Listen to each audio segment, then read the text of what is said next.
दोस्तों, अपने देश के 14वें प्रधानमंत्री और लगातार 2 कार्यकाल पूरा करने वाले डॉक्टर मनमोहन सिंह नहीं रहे।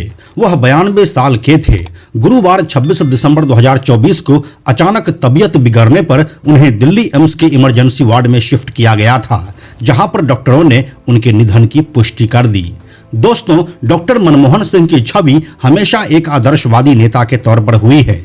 डॉक्टर मनमोहन सिंह देश के प्रधानमंत्री बनने से पहले ही अपनी एक सशक्त छवि बना चुके थे। देश के वित्त मंत्री के तौर पर उन्होंने जो योगदान दिया, उसके कायल उनके विरोधी भी रहे। उनके इस काम की तारीफ कई बार देश के वर्तमान प्रधानमंत्री नरेंद्र मोदी भी कर चुके हैं। लेकिन क्या मनमोहन सिंह एक प्रधानमंत्री के रूप में कामयाब हो सके? आइए आपको कुछ ऐसे घोटालों के बारे में बताते हैं जो मनमोहन सरकार के ऊपर लगा सबसे बड़ा धब्बा है। हेलो एंड नमस्कार, मेरा नाम है प्रशांत और आप देख रहे हैं बेजोड़जोड़ा.com का यूट्यूब चैनल। दोस्तों, देश के एक और प्रधानमंत्री और भाजपा के बड़े नेता स्वर्गीय अटल बिहारी वाजपेयी के निधन के समय मशहूर पत्रकार विनोद दुआ ने एक बात कही थी। वो बात क्या थी, आप भी सुनिए। के पूर्व प्रधानमंत्री अटल बिहारी वाजपेयी का देहांत हो गया। उनकी उम्र 93 साल थी। हमारे यहाँ एक बहुत बड़ा पाखंड होता है, दिखावा होता है कि जो दिवंगत हो जाए, जो इस दुनिया में न रहे, जिसका देहांत हो जाए, उसको अचानक से महापुरुष बना दिया जाता है और फिर जो जिस तरह की श्रद्धांजलियां दी जाती है, ये समझा जाता है कि this is politically correct to praise a person after he is gone. अब इसी विनोद दुआ की बातों को आधार बनाकर हम पॉलिटिकली करेक्ट होने जैसी बात नहीं करेंगे। यह सत्य है कि एक इंसान की मृत्यु के बाद उनके पाप और पुण्य उसी के साथ चला जाता है, लेकिन कुछ बातें ऐसी होती है जो रह जाती है। और मनमोहन सरकार की सबसे बड़ी उपलब्धि रही देश में घोटालों का एक कभी नहीं थमने वाला सिलसिला। तो आइए आपको एक एक करके ऐसे ही घोटालों के बारे में बताते हैं। दोस्तों, इस लिस्ट में नंबर 1 पर है कोलगेट, जिसे कोयला ब्लॉक आवंटन घोटाला कहा जाता है।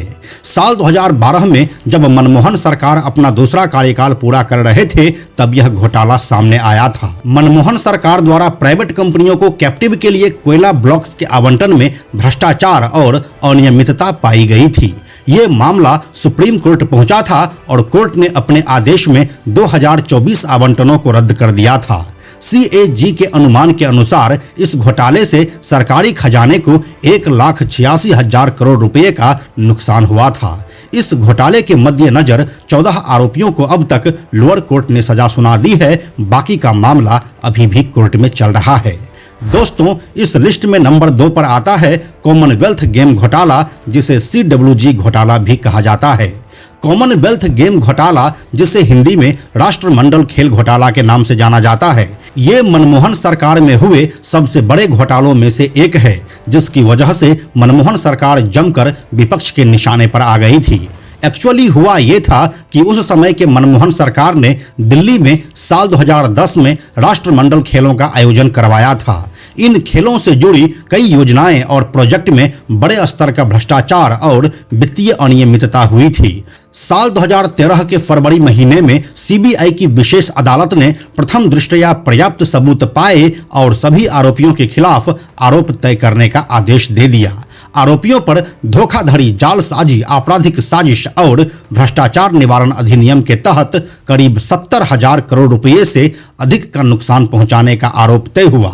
इस मामले में 8 मामलों में आरोप पत्र दायर हुए और ये मामले दिल्ली के कोर्टों में अभी भी लंबित चल रहे हैं।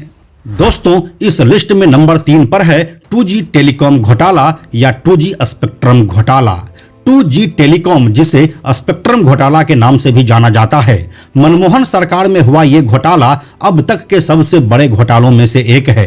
साल 2010 में हुए इस घोटाले में 14 लोगों और 3 कंपनियों पर 76,000 करोड़ रुपए के घोटाला करने का आरोप था। इससे 1,76,000 करोड़ रुपए के संभावित राजस्व का नुकसान हुआ था। इस घोटाले के आरोपियों में पूर्व वित्त मंत्री पी चिदम्बरम समेत कई अन्य नामी नेता और टेलीकॉम कंपनी के वरिष्ठ अधिकारी का नाम शामिल हुआ था। इस घोटाले में 122 2G स्पेक्ट्रम लाइसेंस बेचे और आवंटित किए गए थे जो टेलीकॉम ऑपरेटरों को फायदा पहुंचाने वाले थे। इस घोटाले में नीलामी करने के बजाय पहले आओ पहले पाओ की नीति पर लाइसेंस आवंटित किए गए थे और इसी वजह से सरकार ने घूसखोरी का एक नंगा नाच देखा था। दोस्तों, इस लिस्ट में नंबर 4 पर है वाड्रा DLF लैंड डील घोटाला। दोस्तों, रियल एस्टेट से जुड़ा हुआ यह मामला कांग्रेस सुप्रीमो सोनिया गांधी के इकलौते दामाद यानी कांग्रेस सांसद प्रियंका गांधी वाड्रा के पति रॉबर्ट वाड्रा से जुड़ा हुआ है, जिसके कारण कांग्रेस और गांधी परिवार आज भी भाजपा के निशाने पर आती रहती है।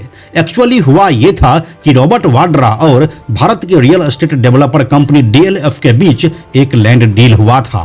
वाड्रा के कंपनी स्काईलाइट हॉस्पिटैलिटी ने गुरुग्राम के मानेसर शिकोहपुर में ओंकारेश्वर से जमीन 7.5 करोड़ में खरीदी थी, जिसके बाद 3.5 एकड़ जमीन का म्यूटेशन दूसरे ही दिन वाड्रा की कंपनी के पक्ष में कर दिया गया था और महज एक दिन के अंदर वाड्रा को जमीन का मालिकाना हक भी ट्रांसफर कर दिया गया था।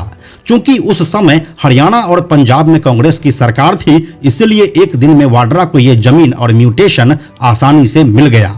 जमीन ट्रांसफर करने के बाद आवासीय प्रोजेक्ट के लिए परमिशन मिलते ही जमीन की कीमत कई गुना अचानक से बढ़ जाती है।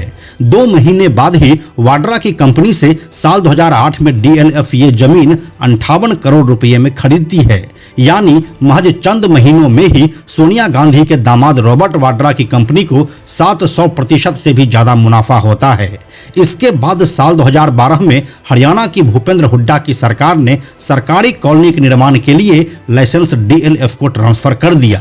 साल 2014 में हुए लोकसभा चुनाव प्रचार में भाजपा ने इस घोटाले को कांग्रेस परिवार को घेरने के लिए एक मुख्य हथियार बना लिया था और यही वजह भी रही जो कांग्रेस को उस चुनाव में अब तक की सबसे बड़ी हार देखनी पड़ी थी।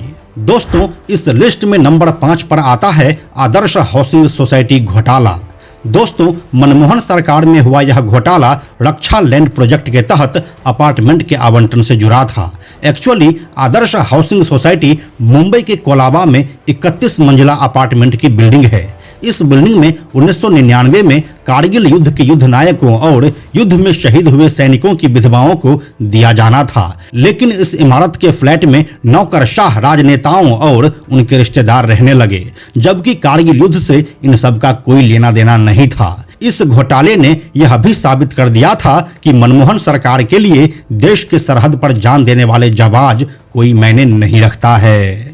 दोस्तों, ये तो 5 ऐसे बड़े घोटाले थे जिसने मनमोहन सरकार पर एक काला धब्बा लगा दिया था। ये वो घोटाले थे जिसकी मीडिया में खूब चर्चा हुई और ये घोटाले आम जनता तक भी पहुंचे। लेकिन ऐसे ही तमाम और भी घोटाले हुए जो मनमोहन सरकार की पहचान बनकर रह गई, जैसे कि अगस्ता वेस्टलैंड हेलीकॉप्टर घोटाला, हॉक विमान खरीद घोटाला, जम्मू कश्मीर क्रिकेट एसोसिएशन घोटाला, एंट्रिक्स डेवास डील घोटाला, एयरसेल मैक्सिस डील घोटाला, INX मीडिया मनी लॉन्ड्रिंग घोटाला और शारदा चिट फंड और ऐसे ही कई और भी।